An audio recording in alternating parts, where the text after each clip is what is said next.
Magandang gabi sa inyong lahat. Ako si Ginang Hilda M. Marcelino, Guidance Counselor 3 ng Alabat Island National High School. And at the same time, ako po yung Adolescent Reproductive Health Coordinator. Isa sa mga programa ng ARH ay binibigyan namin ng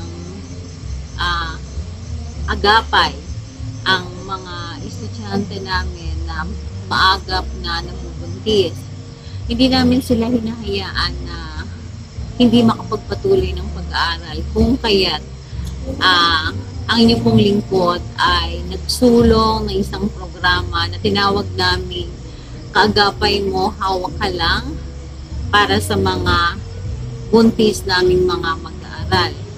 Dito ay binibigyan namin sila ng iba't ibang mga counseling session, may mga kumustahan, at mga konting pagtulong na may kaugnay sa kanilang pagbubuntis if ever na kailangan nila ng mga referral sa Rural Health Center, kailangan nila ng mga gamot. Ganun din, hanggang sa sila ay makapanganak, humihingi kami sa aming mga kilala ng mga kagamitan para sa pambata, lalong-lalo lang yung mga kabataan namin na nabubuntis ng halos ay walang kakayahan. Ang programang ito na Kaagapay Mo, Hawak Kita, ay iniugnay namin sa pag-aaral na ginawa ni Binibining Charlene Joy Oliveros. Sa kanyang pag-aaral o research na may kaugnayan sa maagang pagbubuntis ng mga mag-aaral sa Alabat Island National High School at sa Alabat Island.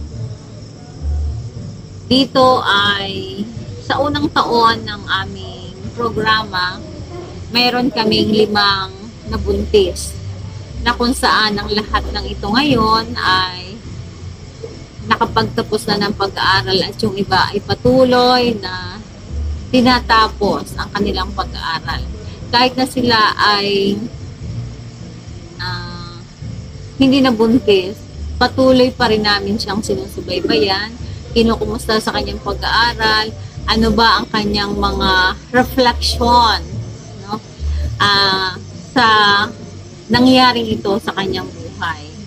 Meron kaming mga reflection notes na kung saan they can draw, they can create a poem, a storytelling, story na may kaugnayan, ano ang naging epekto, ano ang kanilang masasabi, ano ang kanilang damdamin sa pangyayari sa buhay nila na sila ay maagang nag-asawa.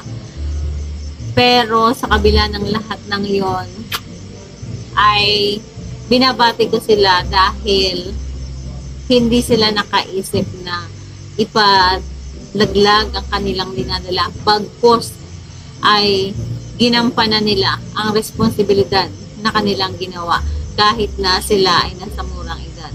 Malaking tulong ang pag-aaral na ginawa ng Charlene Joy Oliveros dahil ito po yung naging gabay namin kung paano namin nabuo ang programa na nagsusulong na makatulong upang ang mga mag-aaral sa Alabat Island National High School na maagang nabubuntis ay makapagtapos sa kanilang pag-aaral. Muli po, good evening.